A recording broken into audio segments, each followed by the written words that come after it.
Welcome, listener, to today's deep dive. Before we really get into the weeds of today's topic, I just want to start by offering a divine blessing for your day and for your entire week ahead. May you find, strength and wisdom and peace in whatever challenges you're facing right now. I love that. Yeah, it's a really fitting thought to hold on to, especially considering the sheer scale of the historical challenges we're unpacking today. Absolutely, because today we are plunging straight into chapter 4 of the book of Judges. Yes. And just to lay the groundwork, our sources for this deep dive are excerpts and some really extensive historical, linguistic, and cultural notes from two comprehensive Portuguese study Bibles. Right. That's the Holman Study Bible and the NAA Study Bible. And they give us this incredible lens to look through. They really do. And your mission as a listener today is to help us unpack this because this biblical narrative, it honestly reads less like a dry historical account and way more like a suspenseful political thriller. Oh, 100%. Oh, It's got shocking twists, guerrilla warfare tactics. subversive character dynamics. It's got it all. So let's set the scene in ancient Israel. Right, so to understand the stakes, we have to look at the grim reality of the historical context. The previous leader, Ehud, has died. And, well, the Israelites have fallen back into doing evil. The nation is fragmented. And when you lose that internal cohesion, you basically just invite external domination. Exactly, and that domination comes down hard. They are oppressed for 20 harsh, brutal years by Jabin, who is a Canaanite king reigning in a northern city called Hazor. And there's some wild historical irony with Hazor, isn't there? Oh, yeah. The study notes point out something fascinating. Hazor had actually been destroyed by Joshua about a century earlier, like completely burned to the ground. Wow. So they're basically being beaten by the ghost of their past victories? Yeah, the Canaanites had rebuilt it, reoccupied it, and turned it back into a superpower. But Jabin doesn't just, sit in his palace. He enforces this occupation through his military commander, Sisera. Right, Sisera, the warlord. Right. He operates out of this fortress called Harosheth Hagoyim. And Sisera's overwhelming, terrifying advantage is his fleet of 900 iron chariots. Okay, wait, let's contextualize this for you, the listener. Because 900 iron chariots, to understand this, imagine a modern rogue state deploying a massive, unstoppable fleet of heavily armored tanks against a scattered militia armed only with farming tools. That's exactly what it was. That's what 900 iron chariots represented in the ancient world. It's totally asymmetrical. It's paralyzing. I mean, in the ancient Near East, an iron-fitted chariot was the absolute pinnacle of military engineering. They were heavy, fast on flat ground, often had iron plating. And sides on the wheels, right? Sometimes, yes. They were designed to just shatter infantry lines. If you're a foot soldier, you don't just lose to a chariot, you get physically pulverized. Which means a traditional battlefield victory for Israel was, well, completely impossible. They can't just march out onto the plains. No, if they step onto the plains, they die. They are completely confined to the rugged hill country. So they need a totally unconventional strategy to break this 20-year occupation, which naturally brings us to an equally unconventional leader. Yes, it does. Enter Deborah. Right. And the study notes really emphasize how unique she is. She is judging Israel at this time, but her introduction in the Hebrew text is marked by this rapid-fire accumulation of 4 feminine nouns. Really? Like back to back? Yeah, back to back. It translates literally to Deborah, woman prophetess, woman of Lapidoth. Oh, wow. So the text is practically flashing a neon sign at the reader, like, do not miss the fact that this is a woman. Exactly. In a deeply patriarchal ancient culture, it demands your attention. And she holds court under the palm tree of Deborah, located between Ramah and Bethel in the hill country of Ephraim. So she's just sitting out in the open, completely accessible. Right. Totally unlike Sisera, who was locked away in his iron fortress. And unlike other judges in the book, like Samson or Gideon, who are often deeply flawed or morally gray, the notes highlight Deborah as fiercely devout. She's actually leading the nation consistently toward God. Yes. Though, the text also notes a bit of bitter irony for ancient Israel. The men had led the nation into such a state of moral and spiritual decay that they had to be judged and ultimately rescued by a woman. Well, let me push back on that narrative structure for a second, because if Deborah is this devout, visionary leader actively receiving commands from God, why doesn't she just lead the army herself? That's a great question. Like, why does she need to defer to a military general at all? It really comes down to the division of roles. Her role was prophetic and judicial. She is delivering God's battle plan.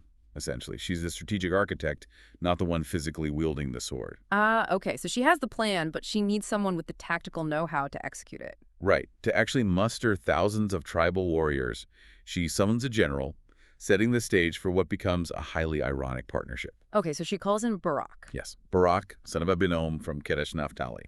And she gives him God's exact literal orders. No suggestions, just straight orders. Exactly. She says, gather 10,000 men from the tribes of Naphtali and Zebulun and position them up on Mount Tabor. And she delivers God's promise. God will draw Sisera and his terrifying chariots out to the Kishon River, and Israel will defeat them. It's a guaranteed divine victory. All Barak has to do is say yes. But his response is famously reluctant. He tells Deborah, if you go with me, I will go. But if you don't go with me, I won't go. Which is wild. And isn't there a funny detail about his name in the study notes? Oh, yeah. A huge linguistic irony.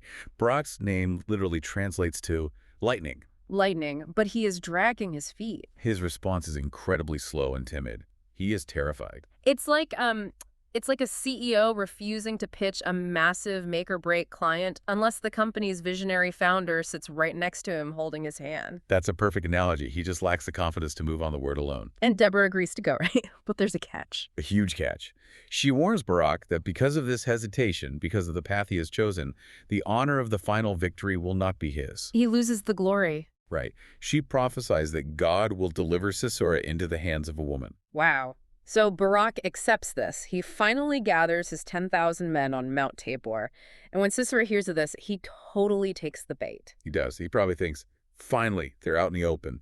He marches all 900 of his iron chariots straight to the Kishon River. So the ultimate clash between foot soldiers and heavy armor is imminent. The tension must have been unbelievable for Barak's men, looking down at that valley of iron. Just a sea of metal waiting for them. But then Deborah gives the signal. She says, up, for this is the day. And Barak and his 10,000 men just charged down the mountain. They charge right at the chariots. And the text says God throws Sisera and his entire army into a massive panic. Okay, this is where it gets tactical. Because charging foot soldiers at tanks is crazy. What actually happens? Well, the NAA study notes provide this fascinating insight into the terrain. The Kishon River area was completely the wrong terrain for heavy chariots once the weather shifted. Because it's a wadi, right, like a dry riverbed. Exactly. And it's prone to violent flash floods. So when the heavy rains hit, this flat, hard ground turns into deep, thick mud. Oh, man. So these heavy iron machines, which were Sisera's greatest tactical advantage, get utterly bogged down in the mud at the riverbed. The narrow wheels sink. The horses panic. They become useless metal traps. Totally useless. They can't move.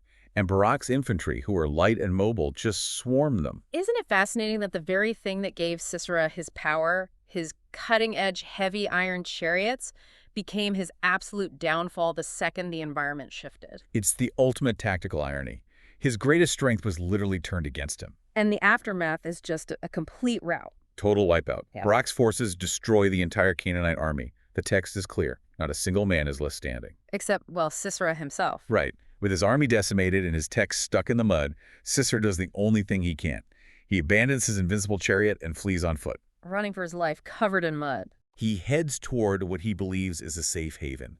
And this leads directly to the narrative's most shocking twist. Yes. Let's talk about the tent. Where does Sisera run? He flees to the tent of a woman named Jael. She is the wife of Heber the Kenite. Okay, so why does he think this specific tent is safe? The notes explain that Heber is a descendant of Hobab, who was Moses' father-in-law. So historically, they have ties to Israel. Right. But Heber had separated from the other Kenites and pitched his tent near Kadesh. And crucially, Heber's household has a formal peace treaty with King Jabin. Okay, so Sisera sees this encampment and thinks, these people are neutral, they have a treaty with my boss, I'm safe. Exactly. And Jael reinforces this false security. She actually goes out to meet him, tells him not to be afraid, and invites him inside. And she hides him under a blanket or a rug. She does. He's exhausted, terrified, Yeah. and he asks for just a little water. But she doesn't give him water. No, she opens a skid of milk and gives him a drink. And the study notes suggest this was a highly calculated move. Providing warm, heavy animal milk to an exhausted man is a soothing gesture. But biologically, it helps lull him into a very deep sleep. It's like a natural sedative after a marathon. Exactly. He's completely out. Okay, so he's asleep. He thinks the peace treaty protects him.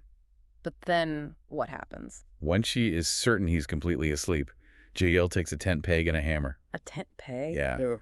She's a nomadic woman, so she knows how to use these tools perfectly. She creeps up to him softly, and she drives the peg straight through his temple and into the ground. Oh, my goodness. Kills him instantly. Okay, I have to jump in here and voice what I'm sure every modern listener is thinking. Inviting a desperate person into your home, giving them a warm drink, promising to hide them, and then assassinating them in their sleep, from a modern standpoint, that's a brutal war crime. Oh, it absolutely is. Well, I mean, how do the study notes reconcile this extreme violation of ancient hospitality with, a divine victory? It's a really jarring friction, and the notes address it directly. From a cultural standpoint, Jael violently violated ancient Near Eastern norms of hospitality. Right. It was incredibly deceptive. It breaks all the rules of the time. It does. But the text doesn't view her actions through the lens of those local hospitality codes. It views her actions through a theological lens. She was acting as God's sovereign instrument to fulfill Deborah's earlier prophecy. Right.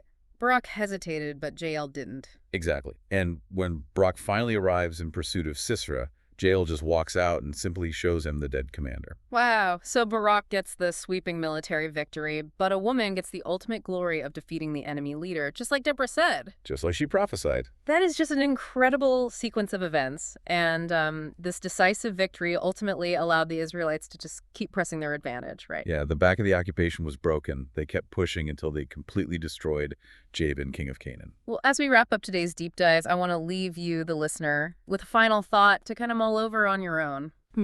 We saw how Sisera's 900 iron chariots went from being his greatest asset to his fatal trap in a matter of minutes, and it makes you wonder, what are the iron chariots in our own lives?